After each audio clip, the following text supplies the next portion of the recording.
Hello, कैसे हो आप सब। तो आज हम आ चुके हैं लेक्चर नंबर 2 लेके, किसका? मैथमेटिकल मेथड्स का। तो गोलू भाई सबको तो पढ़ के आए रहे होगे क्या होता है गोलू, क्या उसने किया था। नहीं पढ़ा तो इसके पहले वाला लेक्चर देख लेना याद से, ठीक है? उसके बाद इधर आना। चलो अब शुरू करते हैं हम लोग टाइप्स ऑफ वेक्टर। तो क्या होता है टाइप्स ऑफ वेक्टर? सबसे पहला होता है टाइप्स ऑफ वेक्टर्स। टर्रा टर्रा टर्रा। क्या कहता है हमसे types of vectors? Types of vectors हमसे ये कहता है कि कितने अलग अलग विभिन्न विभिन्न प्रकार के तुम्हें वेक्टर्स मिल सकते हैं। सबसे पहला तुम्हें जो मिलेगा वो मिलेगा जीरो वेक्टर, या फिर उसी को हम कहते हैं नल वेक्टर। ठीक है, क्या कहता है हमसे जीरो वेक्टर या नल वेक्टर? हमसे ये कहता है कि जैसे कि मान लो कोई एक वेक्टर है जिसका मैग्नीट्यूड 0 है। ये कैसी बात कर रहे हो सर? हाँ, तो ऐसा कोई वेक्टर जिसका मैग्नीट्यूड क्या है? 0, शून्य, उसको हम लोग बोलते हैं नल वेक्टर। उसको हम लोग क्या बोलते हैं? Null vector. ठीक है, अगर आपको याद हो थोड़ा बहुत तो बचपन में कार्टून आता था बेंटेन नाम का। अनोखी शक्तियों से ये प्रेरित हो गया, जो चाहा मन चाहा एलियन में बदल गया। ऐसे कुछ मेरे को नहीं आता गाना, मतलब गाना नहीं आता, मेरे को गाना आता है। वाह, देखो क्या मैं कह रहा हूँ, मेरे को गाना आता है लेकिन गाना नहीं आता। हाँ, तो उसमें तुमने सुना रहेगा, वो उसके ग्रैंडपा हमेशा बोलते थे नल वॉइड नल वॉइड। याद आ रहा है कुछ कुछ? नल वॉइड करके, वो बल वॉइड नहीं बोलते थे, नल वॉइड बोलते थे। नल वॉइड का मतलब होता है ऐसी जगह जहाँ पे समय कुछ का मायने नहीं रखता, जहाँ पे सारी चीज़ें क्या हो? शून्य। इसलिए इसको हम लोग क्या बोलते हैं? Null vector. याद है? याद है? हाँ, कार्टून तो आज भी मैं देखता हूँ, आप भी देखते रहोगे ना। तो ऐसा वेक्टर जिसका मैग्नीट्यूड 0 हो लेकिन उसके पास डायरेक्शन हो, उसी को हम लोग कहते हैं नल वेक्टर। तो सर इसको डिनोट कैसे करते हैं? 0 लिख दो, उसके ऊपर वेक्टर बना लो, हो गया। हो गया, बस इतनी सी बात आती है। 0 लिख दो, उसके ऊपर वेक्टर बना लो। अब सर कोई एग्जाम्पल दे के समझाओ, ऐसे नहीं समझ रहा है हमको। तो जैसे एग्जाम्पल है कि ये हमारा मार्कर, अगर ये इधर है स्टेशनरी, तो इसकी कोई वेलोसिटी नहीं होगी, कोई रफ्तार नहीं होगी, कोई स्पीड नहीं होगी, तो ये इधर ही खड़ी रहेगी। इधर ही खड़ी है मतलब इसके पास डायरेक्शन है। क्यों? ये कौन सी दिशा में खड़ी है? वाई एक्सेस में, ये एक्स एक्सेस में, ये आपकी तरफ आ रही है जेड एक्सेस में। ठीक है, तो ये कौन सी डायरेक्शन में खड़ी है? वाई एक्सेस में। अब डायरेक्शन है लेकिन चल फिर नहीं रही है, ऊपर नीचे आगे पीछे दाएं बाएं, राइट। तो ऐसे को हम लोग बोलेंगे क्या? Null vector. क्या बोलेंगे? Null vector. पल्ले पड़ा सर? चलो आगे बढ़ते हैं। नल वेक्टर तो समझ में आ गया। अगला हमारा क्या आता है? दूसरे प्रकार का डेफिनेशन देखो तुम्हारी किताब में लिखी हुई है, ठीक है? तो आप यहाँ पे समझने का काम करो, बाकी डेफिनेशन तो जिंदगी भर होती रहेगी। चलो अगला क्या है हमारे पास? एक सेकेंड, मम्मी ने यहाँ पे रुमाल सुखाने डाला है, उसको ठीक कर लेते हैं हम पहले, वरना मम्मी चिल्लाएगी। आपको आपकी मम्मी चिल्लाती है कि नहीं चिल्लाती है? मेरे को तो बहुत चिल्लाती है, कपड़ा इधर रखता हूँ तो। हाँ, मास्टर को भी मार पड़ती है। Resultant vector. अब ये क्या होता है सर? नया नया चीज़ें आप लेके आ रहे हो तो नई नई चीज़ें ही पढ़नी होती है। पुरानी चीज़ें कौन याद करता है ना? रिश्ते नहीं अच्छे लगते हैं, पुराने के साथ वापस जोड़ने जाओगे तो हो जाएगा फिर। हाँ, तो सुना करो, ध्यान से समझा करो। तो रिजल्टेंट वेक्टर ये चीज़ होती है कि जैसे कि हम बोले कोई तो एक वेक्टर, दो दिए हुए तुम्हें, कोई भी 2 वेक्टर दिए हुए हैं, ठीक है? एक ऐसा दिया हुआ है, एक ऐसा दिया हुआ है, ऐसे T T T T T T है, पापा की परी वाला नहीं, ठीक है? ये वाला वेक्टर, ठीक है? तो क्या मम्मी का भी तो लाडला हो सकता है? ऐसे कम बैक होना चाहिए तुम लोग के पास, गर्ल्स स्ट्रांग होने चाहिए। यस, अब इधर पे रिजल्टेंट वेक्टर क्या कहता है? रिजल्टेंट वेक्टर हमसे ये कहता है कि कोई भी 2 वेक्टर अगर ऐसे लगे हुए हो, या ऐसे लगे हुए हो, या ऐसे लगे हुए हो, कैसे भी लगे हुए हो, उन दोनों के बीच का जो रिजल्टेंट होगा, उन दोनों के बीच का जो एडिशन या सब्ट्रैक्शन या मल्टीप्लिकेशन या डिवीजन करके जो एक फाइनल वेक्टर निकल के आएगा, वो भी उतना ही ताकतवर होगा जितने ये दोनों ताकतवर थे। नहीं समझ में आया? आओ समझाते हैं। मान लो जैसे कि ये एक वेक्टर था मेरे पास 5 का, ये वेक्टर मेरे पास था एक 5 का, तो अब इन दोनों का जो नेट में निकलेगा रिजल्टेंट, वो इन दोनों के बीच से निकलेगा। ये बात हमेशा ध्यान रखना, रिजल्टेंट हमेशा दो वेक्टर के बीच से ही आएगा। रिजल्टेंट हमेशा दो वेक्टर के बीच में से ही आएगा। तो ये भी 5 वो भी 5, तो ये क्या हो जाएगा 5√2। सर ये कैसे हुआ, नहीं आया समझ में, नहीं आया। 5√2 वो कुछ होता है ना पाइथागोरस लगा के, वो तुम करके देख लेना, इसका स्क्वायर करो तुम्हें इसका आ जाएगा आंसर, ठीक है। हाँ चलो आगे बढ़ते हैं, यही होता है रिजल्टेंट। तो अब देखना इसका जो ताकत होगा वो इन दोनों के बराबर होगा। ये जो बीच में निकल के आया इसी को हम कहते हैं रिजल्टेंट वेक्टर, इसी को हम क्या कहते हैं रिजल्टेंट वेक्टर। देखो क्या क्या है कॉन्सेप्ट में, कुछ नहीं है, आपको कॉन्सेप्ट पल्ले पड़ गया, डेफिनेशन खुद बना लोगे। कैसे बनाओगे, 2 vectors having same magnitude and the resultant produced by them can produce the same effect as that of both of them. हो गया। लो क्या किया मैंने, बताओ कौन सी अंग्रेजी, मैंने टेक्स्ट बुक नहीं देखा, कुछ नहीं देखा, कौन सी अंग्रेजी थी बताओ। हो गया, ऐसा लिख के आओगे तो मार्क्स मिलने। अंग्रेजी अच्छी होनी चाहिए पहली बात तो, यस।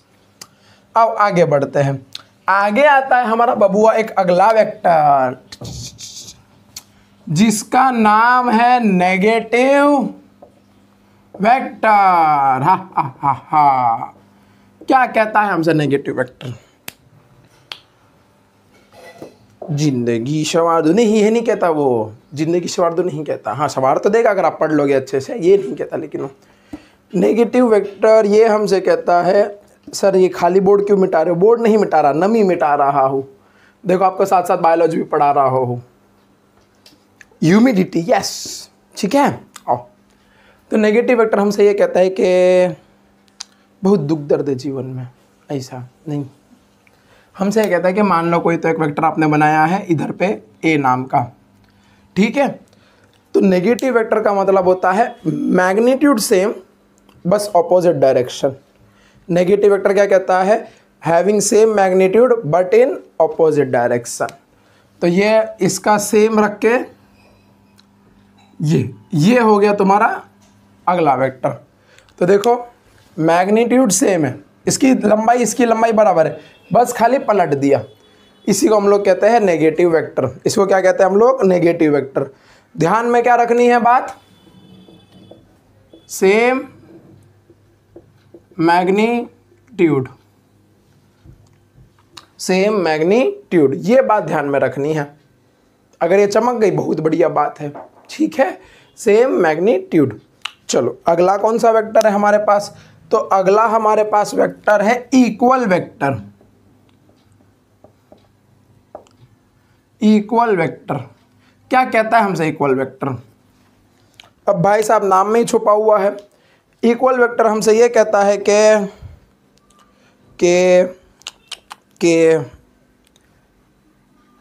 डायरेक्शन भी सेम होना चाहिए, डायरेक्शन भी सेम होना चाहिए। यहाँ पे same magnitude but opposite direction.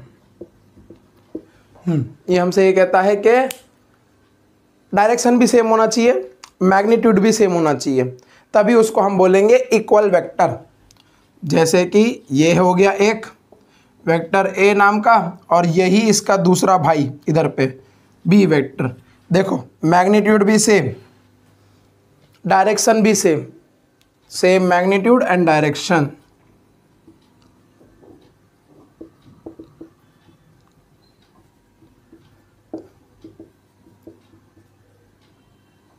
उस लोग को हम लोग बोलते हैं इक्वल वेक्टर। अरे गया कि नहीं गया बबुआ, आया कि नहीं, इतना सिंपल है।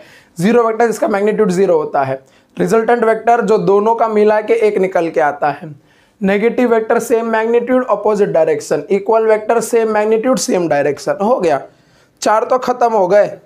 अब आता है हमारा पोजीशन वेक्टर। पोजीशन का होता है, हमें तो पहली बार सुना है। अरे पहली बार नहीं सुना बबुआ, आपने पोजीशन वाला बहुत कुछ किया है। क्या किया है सर, हमें याद नहीं, कुछ ऐसा याद आ रहा है पोजीशन वेक्टर के बारे में, कोऑर्डिनेट ज्योमेट्री याद आ रहा है।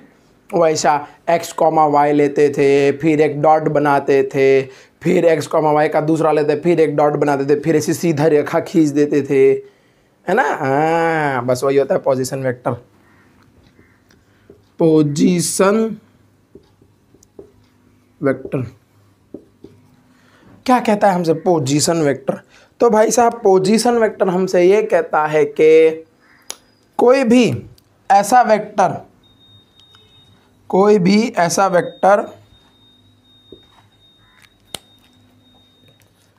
मान लो ये है तुम्हारी y एक्सेस, ये है x एक्सेस।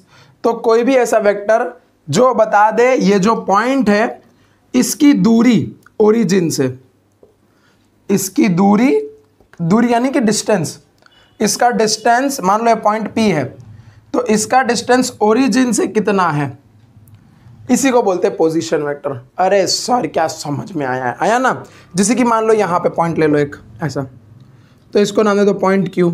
तो ओरिजिन से कोई भी ऐसा वेक्टर जो उस पॉइंट तक जाए और उस पॉइंट की दूरी बता दे, मान लो ये है 2,5, ये है 2,5, ये है 5,3, ऐसा, ठीक है। तो ऐसे लोग को हम लोग बोलते हैं पोजीशन वेक्टर।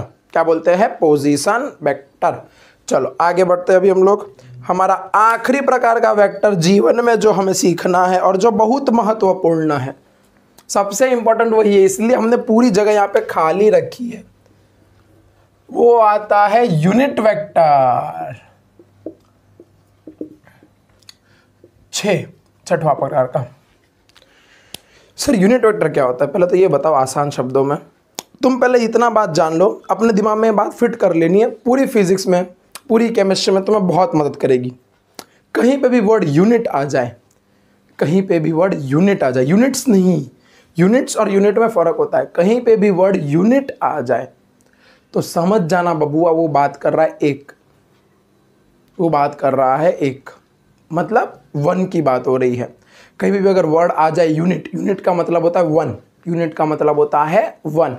कोई भी एक क्वांटिटी मैंने बोली, जाके 1 यूनिट पानी लेके आना, सॉरी दोनों चीज़ मैंने बोल दी, जाके यूनिट लीटर पानी लेके आना। अब इसका मतलब क्या हुआ? 1 लीटर पानी लेके आना।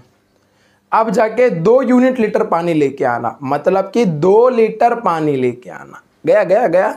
हाँ, जैसे कि यूनिट केजी चावल लेके आना, तो 1 किलो चावल लेके आना, ठीक है। इस हिसाब से पल्ले पड़ा, श्योर। बस ये होता है यूनिट, हमेशा ध्यान रखना। तो ये वो चीज़ है जिसका जो मैग्नीट्यूड होता है, मैग्नीट्यूड वो तो होता है यूनिट यानी 1, लेकिन डायरेक्शन के साथ वो हो जाता है 1 के ऊपर बार। सर इसको क्या हम लोग 1 के ऊपर बार लिखते? नहीं, इसको तुम कैसे भी रिप्रेजेंट कर सकते हो। कैसे भी से मेरा मतलब था कि मान लो कोई तो एक m नाम का वेक्टर है, m नाम का वेक्टर है, और उसका अगर मेरे को मैग्नीट्यूड चाहिए तो वो कैसे आ जाएगा? तो m इज इक्वल टू, यह आ गया उसका मैग्नीट्यूड। जो भी वेक्टर है तुम्हारा उसका मॉड ले लो तो आ जाएगा तुम्हें क्या? मैग्नीट्यूड। ये क्या है? मैग्नीट्यूड। ये क्या है? Mod of vector m, mod of vector m।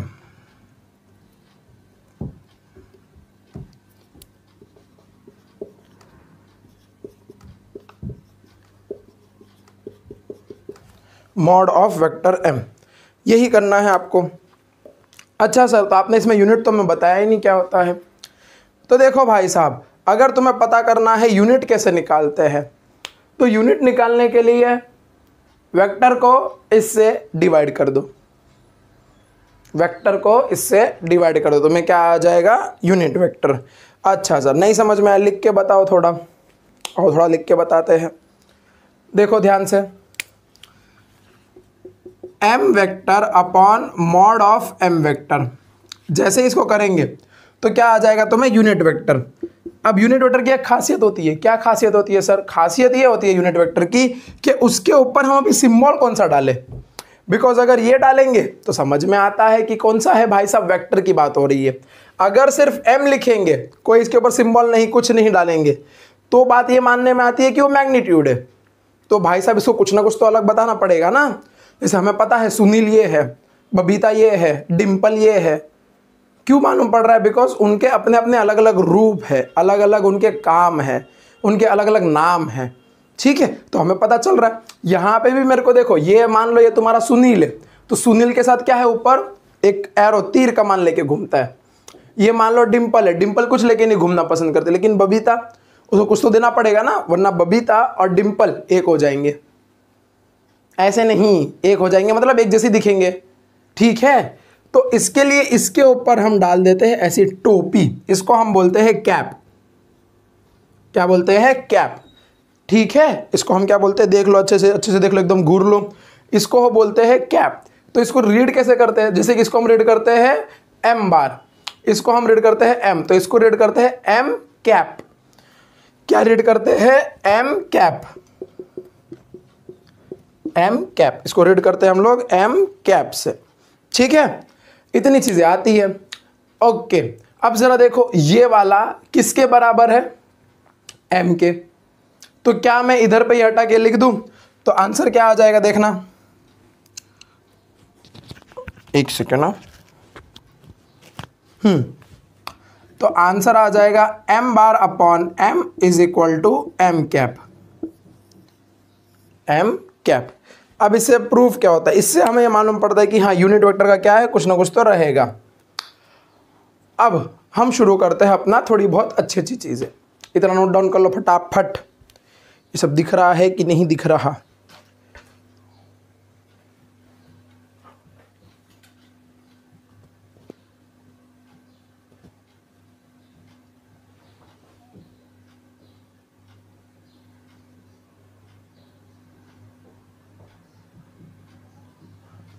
करो, नोट डाउन करो, नोट डाउन करो, नोट डाउन करो, जल्दी जल्दी फटाफट, एकदम तेज रफ्तार में। तुमसे आगे कोई नहीं होना चाहिए और तुमसे पीछे कोई नहीं होना चाहिए।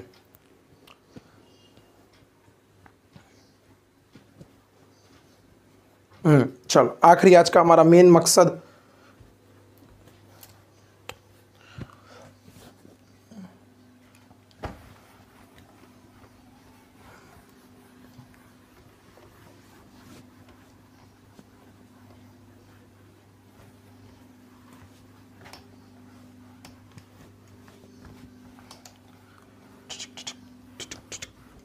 अब गाने वगैरह सुनते हो कि नहीं? सुना करो, थोड़ा अच्छा रहेगा। रिलैक्स भी कर लिया करो थोड़ा बहुत।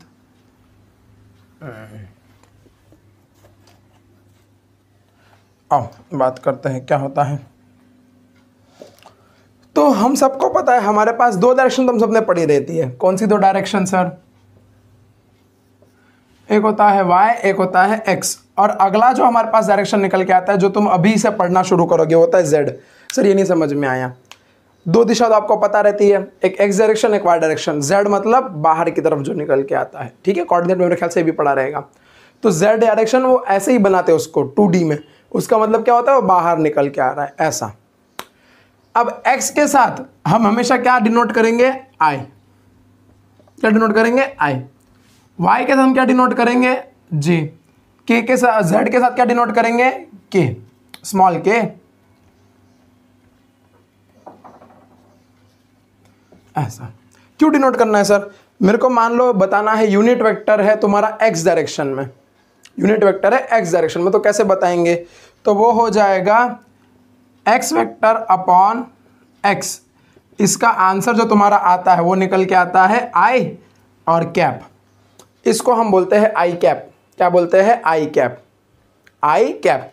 अब ये क्या दिखा रहा है हमें? ये आई कैप दिखा रहा है कि तुम्हारा जो वेक्टर है वो कौन सी डायरेक्शन में है? वो एक्स एक्सिस की डायरेक्शन में है, ऐसा। ठीक है, ये आई कैप क्या दिखा रहा है? तुम्हारा वेक्टर कौन सी डायरेक्शन में है? एक्स एक्सिस के डायरेक्शन में है। अगला, अब मेरे को बताना है वाई डायरेक्शन में, तो वाई वेक्टर अपॉन वाई क्या आ जाएगा? जे कैप। इसको हम बोलते हैं जे कैप। टोपी पहना दी ना, जे कैप। इससे क्या मालूम पड़ता है जे कैप से? इससे ये मालूम पड़ता है कि हमारा जो वेक्टर है वो कौन सी डायरेक्शन में है? वाई डायरेक्शन में है। कौन सी डायरेक्शन में है? वाई डायरेक्शन में। और उसका मैग्नीट्यूड कितना है? 1। मैग्नीट्यूड कितना है? 1, क्योंकि जे कैप आई कैप क्या डिनोट करते हैं? Unit vectors. यूनिट वेक्टर्स अभी मैं लिख दूंगा यहाँ पे, पहले आप सुनते रहिए खाली बस अच्छे भक्त की तरह। फिर आता है तुम्हारा, मान लो मैंने लिख दिया z कैप अपॉन z, तो z बार अपॉन z, तो ये आता है तुम्हारा k कैप। k कैप क्या दिखा रहा है कि तुम्हारा जो वेक्टर है वो कौन सी डायरेक्शन में है, z एक्सिस, मतलब ऐसा बाहर की तरफ निकल के आ रहा है इस हिसाब से। चलो अब ये तीनों क्या दर्शाते हैं, ये तीनों दर्शाते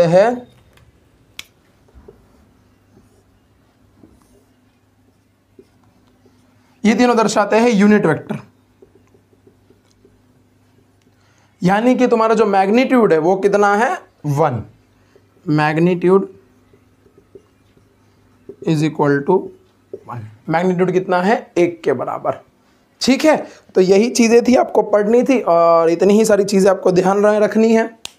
मैग्नीट्यूड 1 मतलब इधर से ओरिजिन से तुम एक्स डायरेक्शन में कितना चले 1, अब वो 1 सेंटीमीटर हो सकता है, मीटर हो सकता है, कुछ भी। ओरिजिन से कितना डायरेक्शन ऊपर चले तुम 1, इधर से कितना बाहर आए 1, ऐसे। ठीक है, ये सब चीजें आपको ध्यान में रखनी है और रह जाएगी ध्यान में धीरे धीरे करते करते। आपको अभी मेन फोकस इस तीनों पे करना है, आई कैप, जे कैप, के कैप। अगर आपको लग रहा है इतना पढ़ा के छोड़ दिया तो नहीं, अभी और आएगा आगे। ठीक है, तो अभी के लिए इतना पढ़ लीजिए, ध्यान से नोट डाउन कर लीजिए। सारे वेक्टर्स खत्म हो चुके हैं, आने वाले वीडियो में हम शुरू करेंगे वेक्टर एडिशन, ट्रायंगल लॉ, वो सब चीज़ें। ठीक है, तो अभी से कुछ लेक्चर्स क्या बोलते हैं, कुर्सियों की पेटी हिलाने वाले आएंगे। ध्यान से पढ़ना, ध्यान से समझना। ठीक है, तो पढ़ते रहिए और all the very best. All the very best ये क्या बोल रहे हो सर? हाँ, थैंक यू सो मच।